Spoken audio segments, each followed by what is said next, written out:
দেশের 90% মুসলমান কে বলেছে আপনাকে?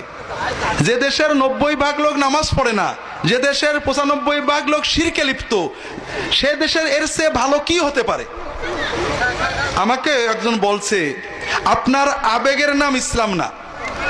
এই সমাজে আপনার কাজ হলো আজকে থেকে প্রতিদিন অন্তত 10টা মানুষকে মসজিদে নেওয়া, নামাজি বানানো, প্রতিদিন কিছু মানুষকে কোরআন পড়ানো। এইভাবে যদি না করে চিল্লানোর মারামারি করেন, কিছু মানুষ মরবে, দিনের কিছুই হবে না। বিষয়টা হলো ভাইরা, আমাদের সমাজের একদিন মিনাতে হজের সময় একজন বলছে, ভালো আলেম, যে সমাজ থেকে কোরআন উঠে গেল, কোরআনের সমাজ আর হলো না। আমি বললাম, কোরআনের সমাজ হবে কি? যে দেশের মানুষ 90% জন কোরআন পড়তে পারে না, ঠিক না ভাই? ঠিক।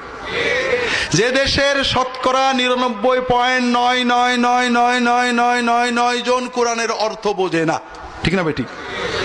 সেই দেশে কোরআনের সমাজ আসবে, এই কথা যে বলে, তার কি পাবনায় জায়গা হবে না আপনাদের 5 মাইলে জায়গা হবে?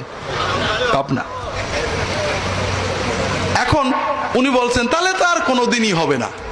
তার মানে আপনি শর্টকাট চান, কিভাবে হবে?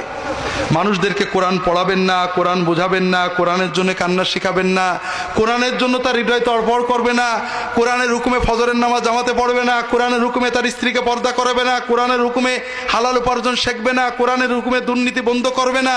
যে সমাজের 99 জন লোক হারামে লিপ্ত, কোরআন বিরোধিতায় লিপ্ত, আপনি কোরআনের সমাজ করবেন শুধু ঢালাও গল্প দিয়ে আর মানুষের কাছে ভোট নিয়ে? কে বলেছে আপনাকে? না, এটা পথ না। একটু কষ্ট করতে হবে, দিনের দাওয়াতে বেরোতে হবে। এই সমাজে আমি যখন বাংলাদেশের বর্তমান সংবিধানে বিসমিল্লাহির রহমানির রহিম আছে, তাই না? আবার গণতন্ত্র, সমাজতন্ত্র, ধর্ম আছে না? আছে না? নেই? আমাকে একজন বললো, ভাই এতদিনে একটা অরিজিনাল বাংলাদেশে ইসলামী সংবিধান পাওয়া গেছে। কেন ভাই? বলে, দেখেন, আমরা যখন চট্টগ্রাম থেকে গাড়িতে উঠি তখন কোরআন শরীফ চালাই। দেখছেন, প্রথমে উঠেই কি চালাই? কোরআন শরীফ চালাবে, সূরা ইয়াসিন চালাবে। কেউ যদি বিরোধিতা করে গাড়িতে নামাই দেবে। এরপরে গান চালাই। কেউ যদি বলে গান বন্ধ করো, 10 জন উঠে দাঁড়াবে, এই চালাও। এইটা হলো বাংলাদেশের ইসলাম। এই যে 90% ইসলাম লেগেছেন না, এই 90% এইরকম।